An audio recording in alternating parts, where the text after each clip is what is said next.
Hey guys, before we get started, I'd like to say thank you for your support and thank you for subscribing. Just make sure you hit that bell icon or else you're never going to see when my videos come up because the new YouTube algorithm is really great. Alright guys, without further ado, let's get started. Hello everybody, hopefully you're having a wonderful, fantabulous, and mystical day. Over here on the mystical side of life, we're just getting things started.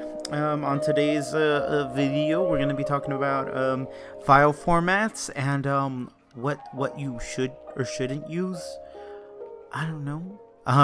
So recently I've been looking at different file types and doing a little bit of research in terms of what I should be using to export my files because lo and behold, not all video, not all posts are easily made with the traditional media. So I was doing a little bit of research, whatever, on how to save files, and I found a couple different things. So let me show you. So PNGs are really good, but they're only really good if you're going to be posting it on a site that can support PNGs. So Instagram, Twitter sometimes. Twitter's very weird with file types. It compresses everything super tight, and then it makes it so hard to do anything, but it's cool. JPEGs is generally pretty good for everything, so yeah, just use JPEG, but it also compresses it to a very high degree, so your image may not be as crisp. I kind of learned that the hard way when I used to make images in JPEG, because I would upload them on like multiple places and it just got progressively worse, and I was like, what's going on? Look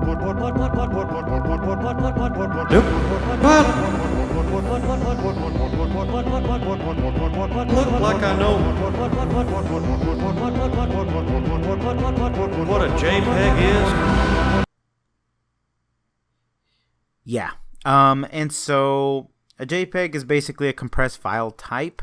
And it's basically that it just compresses the information that's in the file and discards anything that's not in use necessarily.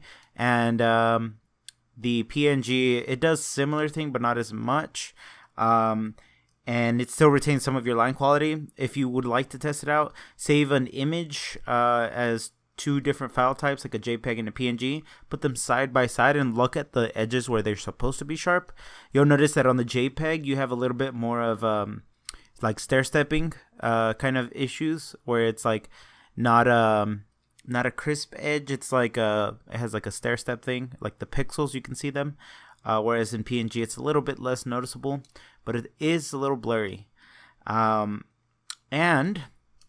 here's the kicker. I found out that you can export them. Usually you want to export them for the web if you're going to be uploading them on the web, which is probably the case. But if you're not, then it's chill. You could just save it as save for the web anyways, because you're going to be using it as a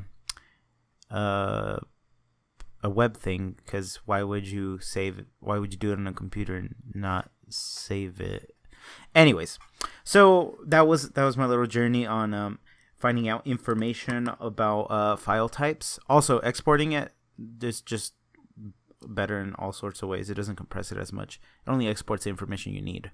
If you want more information, feel free to look it up yourself. I'm not a very credible source. I'm just talking about my experience and what I found. It was fairly quick look up. I just Googled file types for artists, or like what to use for art files. It was mainly the issue is like keeps coming up where I don't know what to save things as, or the size and stuff, because I wanted to upload the comic that I made of the Dead by Daylight on the webtoons, but I made them in the incorrect file size. So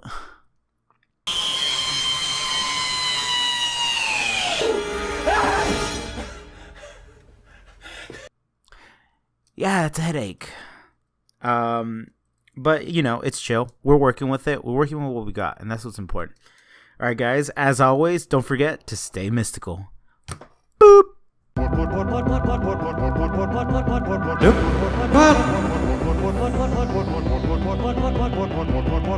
like I know what a JPEG is.